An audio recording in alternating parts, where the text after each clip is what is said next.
Selamat malam Bapak Ibu. Sudah malam nih, saya sedang menunggu kantuk. Tapi karena tadi barusan saya mendengar menonton YouTube tentang Master Bekti Sutikna, saya jadi ingat tadi siang ada teman saya yang minta jelaskan soal stokastik. Karena tadi Bekti Sutikna juga menjelaskan bahwa dia pakai stokastik dan moving average. Ini teknik yang sangat mendasar ya sebetulnya. Jadi saya kagum juga.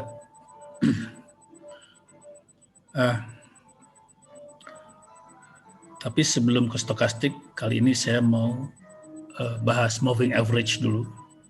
Ya. Karena sebetulnya moving average merupakan satu tahapan awal sebelum teknik-teknik lain.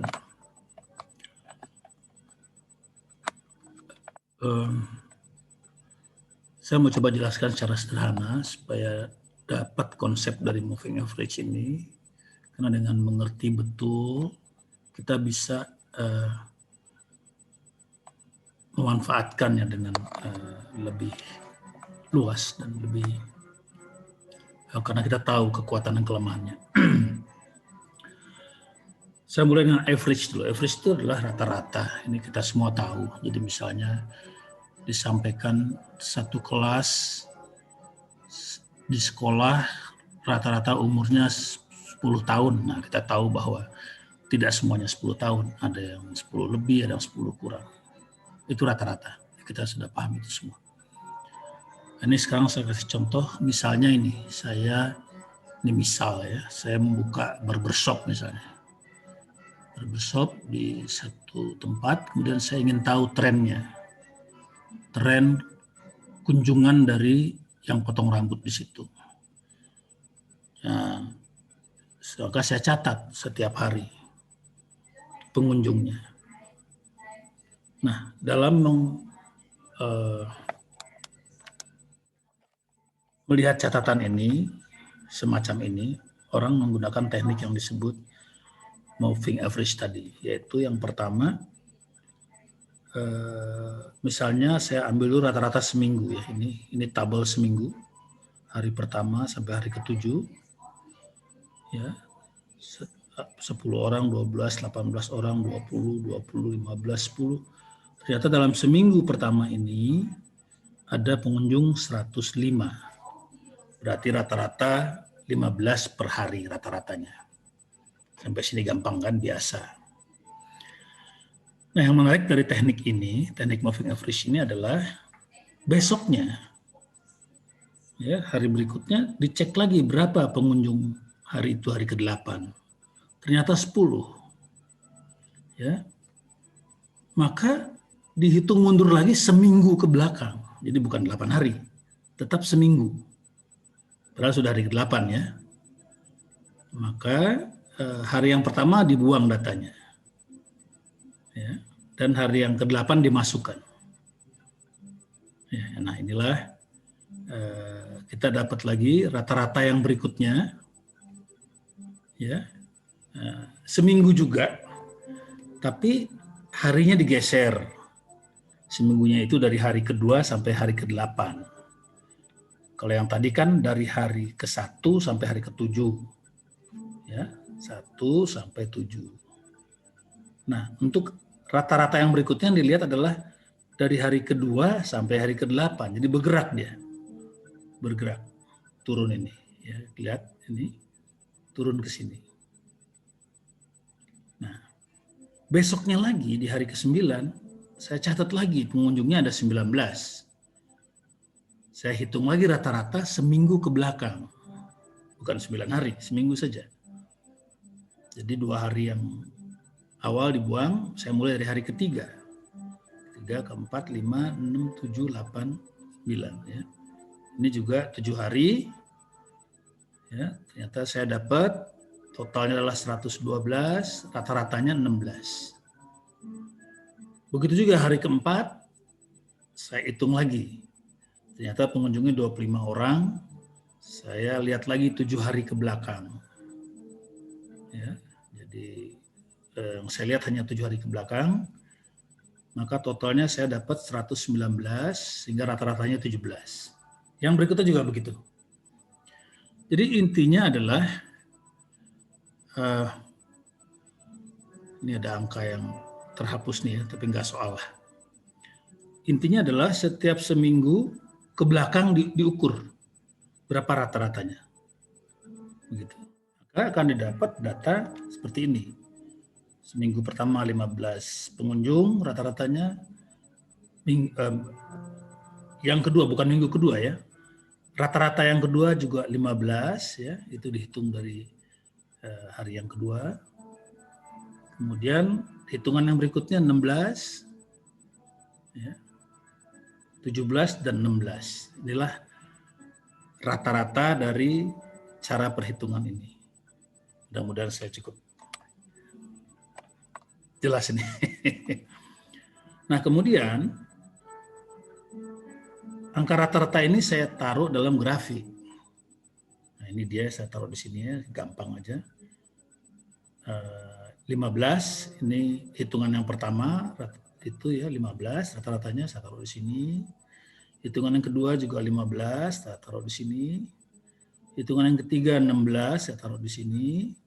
Hitung keempat 17 saya taruh di sini naik. Hitungan yang berikutnya 16. Ini sorry ini ada data yang kehapus nih ya. Jadi saya nggak sengaja pencet ini. Dan ini juga cuma contoh-contoh aja saya ngarang aja. Jadi intinya kita dapat grafik rata naik turun. Nah inilah grafik moving average. Rata-rata bergerak. Jadi rata-rata seminggu, tapi seminggunya itu bergerak sehari. Nah, mudah-mudahan jelas ya. Sekarang kita lihat yang ada di grafik. Ini adalah grafik Telkomnya. Ini yang putih ini adalah saya buat MA20, saya taruh di sini, atur di sini. Jadi ini adalah moving average 20. Nah, mari kita lihat pengertiannya. Garis putih ini dimulai pada hari ke, mari kita hitung. 1, 2, 3, 4, 5, 6, 7, 8, 9, 10, 11, 12, 13, 14, 15, 16, 17, 18, 19, 20. Ya, jadi dari data yang ada di sini, diambil 20 hari ini, kemudian dirata-ratakan, dapatlah titik ini, awal dari titik putih ini, garis putih ini. Nah, hari berikutnya dibikin lagi di sini, sama. Ya, ditarik 20 hari ke belakang. Ya. Dapatlah rata-ratanya di sini. Berikutnya juga begitu, dari sini dihitung 20 hari ke belakang. Dirata-ratakan lagi, dapatlah ini. Nah, sedemikian seterusnya. Maka kita dapat garis putih ini. Ya, inilah moving average 20. Mudah-mudahan saya cukup jelas, Bapak Ibu. Nah, kenapa ini menarik? Karena ini adalah rata-rata dari 20 hari sejarah harga. 20 hari ini kan yang transaksi yang terlibat banyak, besar kan? Ya, beda dengan 1 hari. Nah, karena transaksi yang besar ini selama 20 hari, maka rata-ratanya itu menjadi penting. Karena angka rata-rata itu mewakili suasana transaksi selama 2 hari terakhir. Jadi itu dianggap penting. Kalau itu terus dilakukan, maka tentunya garis ini juga adalah garis yang penting. Yang tidak mudah begitu saja digoncang. Kecuali bisa tentu, bisa digoncang, tetapi butuh power, butuh tenaga. Karena ingat, ini adalah rata-rata dari 20 hari ke belakang. Ya, bukan angka sembarangan. tentu ini tren ini bisa dirubah, tapi butuh tenaga yang besar juga. Bisa dengan transaksi besar dalam 1 hari atau 2 hari, bisa juga transaksi yang biasa tapi butuh waktu yang panjang untuk merubah tren dari, merubah arah dari moving average ini. Begitu kira-kira. Nah, moving average itu belum tafsir dari grafik, belum. Moving average itu baru membaca data secara lebih ringkas. Ini tetap sebuah data. Moving average adalah suatu kumpulan data yang ditampilkan dengan cara yang lebih ringkas. Kan rumit nih kalau lihat candlestick ini, misalnya gitu. Nah, disederhanakan muncullah moving average. Sehingga kita bisa melihat data dengan lebih sederhana. Kita bisa melihat tren dengan lebih sederhana. Jadi ini belum tafsir, belum technical analysis. Ini data biasa. Ya. Jadi karena sekarang ini ada pro kontra ini soal technical analysis ya. Ada yang bilang itu perlu, ada yang bilang nggak perlu, ada yang bilang perlu fundamental atau arus asing atau transaksi broker. Ya itu silakanlah masing-masing dengan kiat-kiatnya masing-masing. Saya hanya ingin sampaikan moving average ini masih sifatnya data, info, bukan analisa. Ya, ini masih info. Nah, kita akan menjadi analisa kalau begini. Ini tadi MA20 ya. Sekarang saya pasang MA7 misalnya. Nah, ini MA 7 hari. Ini lihat nih 1, 2, 3, 4, 5, 6, 7 saya mulai. Dimulai garis putih. Nah, berarti adalah rata-rata 7 hari.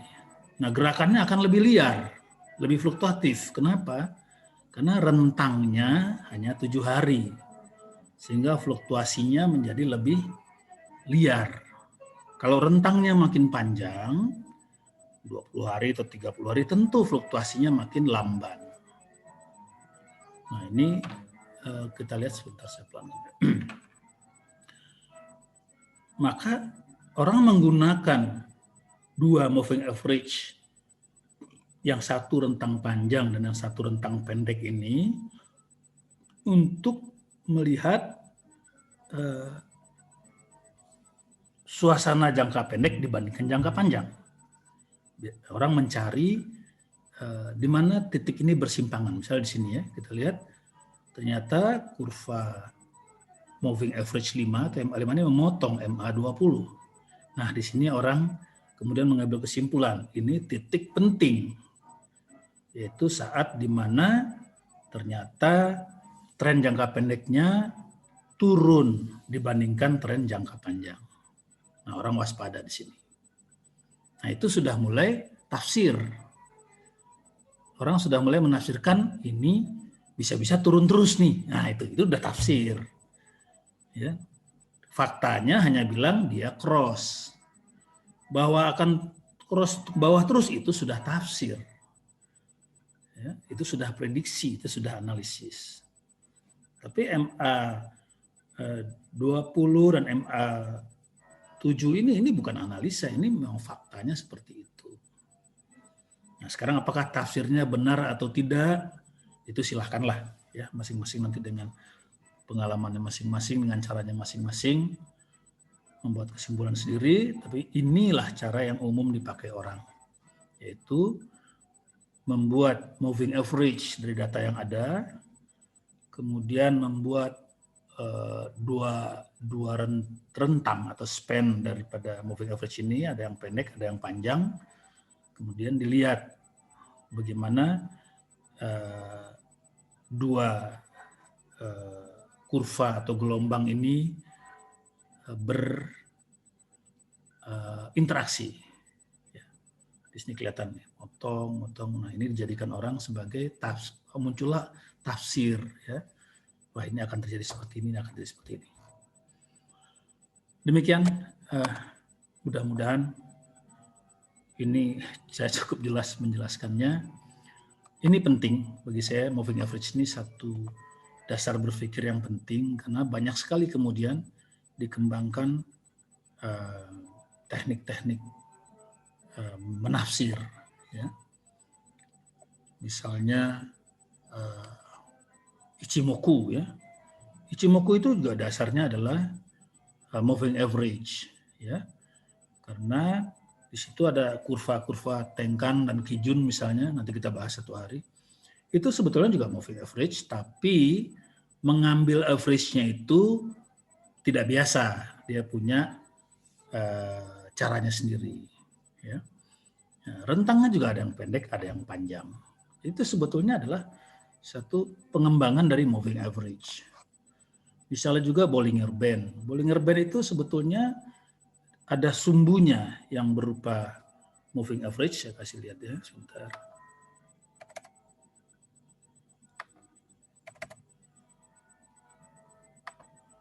Ini moving average, MA20. Sumbu tengahnya ini adalah moving average. Nah, di bagian atas ini, ya kita lihat ini ada lorong ini. Ini disebut Bollinger Band ya, ada band di sini. Ini seperti sayap dari MA20 ini. Jadi MA20 ini dibikin bersayap. Ya, di mana titik tengahnya ada di garis putih MA20 ini. Jadi dimanapun Anda ambil titiknya, maka jarak ke atas dan ke bawah itu sama. Ya, jadi sayapnya ini dari mana datangnya? Ini dibuat dengan rumus tersendiri, ada ahlinya yang membuat. Ya, saya pernah baca ini rumus membuat ini, tapi ya udah lupa, udah lama ya. Nah, tapi intinya adalah ada formula yang menghitung-hitung lagi data-data ini, kemudian muncullah sayap kiri atas dan sayap bawah ini. Dan teori ini bagus sekali ternyata. Ya, saya mungkin itu formula statistik atau matematik, saya tidak pahamnya. Tapi intinya pernyataannya seperti ini. 80% kemungkinan harga tidak akan keluar dari lorong ini. Gitu. Jadi memang kita lihat ya, jarang sekali harga keluar. Nah, di sini dia keluar. Tapi kalaupun keluar, maka kemungkinan besar dia ditarik ke dalam lagi. Ya, ada kemungkinan besar. Ini sebabnya inilah yang saya pakai kemarin waktu menafsir gerakan Telkom di video saya sebelumnya, di mana saya sampaikan saya menangkap pisau jatuh di sini. Ternyata betul, setelah saya beli di sini harga kembali ke atas, naik ke atas lagi. Ya. Tapi belum tentu naik terus ya, karena ini kan kelihatan menurun trennya. Ya. Jadi sudah harus berhati-hati. Tapi intinya memang ternyata betul ini harga ditarik kembali ke dalam lorong ini. Ya. Tapi bisa juga kembalinya itu bukan candle-nya yang masuk, tetapi ini apa namanya ini batas Bollinger ini yang keluar. Ya.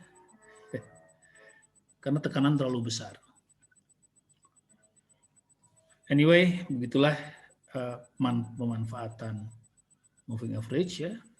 Jadi kita lihat tadi Bollinger juga menyangkut itu, Ichimoku juga menyangkut moving average ya.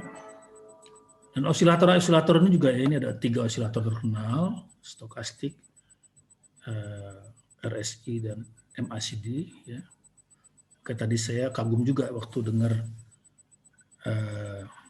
Master Bekti Sutikna ya, hebat sekali, anak muda, luar biasa sekali. Ternyata dia juga pakai stokastik yang slow katanya. Saya nggak tahu tuh yang slow itu seperti apa ya. Kemudian pakai moving average. Ya. Jadi belajarlah, master saja pakai ini. Jadi saya harap teman-teman juga mau meluangkan waktu merenungkan apa itu moving average. Ya, kalau saya seringnya tuh Bollinger ya, yang gampang. Dan MACD. MACD ini saya suka pakainya. Kalau stokastik bagi saya terlalu gesit ya. Mungkin karena saya lemot ya, saya memang tipenya lemot, bukan yang aktif terus tiap hari sebetulnya, ya. Jadi kalau saya harus mengikuti stokastik, saya panik juga gitu. Kalau MACD buat saya lebih cocok ya, kalem, belum ada sinyal, lihat nih, sudah sebulan lebih, ya belum ada sinyal, baru di sini dia mulai rata. Nah, saya mulai tertarik. Gitu. Tapi ya silakan masing-masing. Mungkin karena itu juga saya hasilnya biasa-biasa aja ya, karena lemot. Mungkin master Bekti itu karena pakai stokastik, dia lebih lincah, ya lebih cepat bereaksi, itu sebabnya dia berhasil bagus sekali kinerjanya berdagang. Saya gembira sekali tadi mendengar wawancara Master Bekti Sutikna itu, ya, anak muda dari tahun 2008, ya, 13 tahun berdagang terus, dan saat ini master, ya, mampu menangkap dengan cepat, bereaksi terhadap pasar dengan cepat. Sepertinya dia bukan fundamentalis, ya, sepertinya Master Bekti ini adalah orang yang merespons pasar dengan cepat. Jadi dia biasa berada di pasar, gerak dinamika pasar dia ikuti dengan cepat, dan karena dia terlatih, maka hasilnya bagus. Jadi ini mazhab tersendiri, ya. Ada mazhab fundamentalis yang percaya betul dengan nilai dari sahamnya, kekuatan dari sahamnya itu, sehingga suatu hari harganya pasti naik. Ini kan contoh yang paling populer adalah Bapak Lo Keng Hong, yaitu fundamentalis sejati sepertinya, ya. Dia dilihat sebuah saham, dia yakin ini bakal bagus, ya dia pegang aja lama, bertahun-tahun, dan hasilnya bagus. Kalau Master Bekti ini saya lihat di sisi seberangnya. Ya, yang dilihat adalah dinamika pasar, bagaimana pasar itu bergerak, bagaimana pasar itu berfluktuasi, dan dia masuk ke dalamnya. Faktanya dia sangat berhasil, ya, sangat berhasil, dan saya senang sekali ada anak muda seperti itu. Mudah-mudahan lahir lagi banyak master-master seperti Bekti Sutikna ini. Ya, jadi Bapak Ibu, kalau Bapak Ibu mungkin malas, ya barangkali ini bisa di-share, ya, ke anak-anak. Ya. Itu saja. Anak-anak muda saya kira jauh lebih pintar dari kita yang sudah lama hidup ini, ya. Mereka lebih gesit, sehingga mungkin mudah-mudahan mereka merespons dinamika bursa dengan lebih baik. Yang penting adalah kewaspadaan. Ya, saya selalu menekankan bursa itu banyak bahayanya, waspada dulu deh. Gitu. Dan teknik berwaspada ini ya macam-macam lah. Silahkan aja masing-masing. Protokol dulu, safety protokol. Demikian, terima kasih, mudah-mudahan video ini manfaat. Selamat malam, sehat-sehat, salam hormat.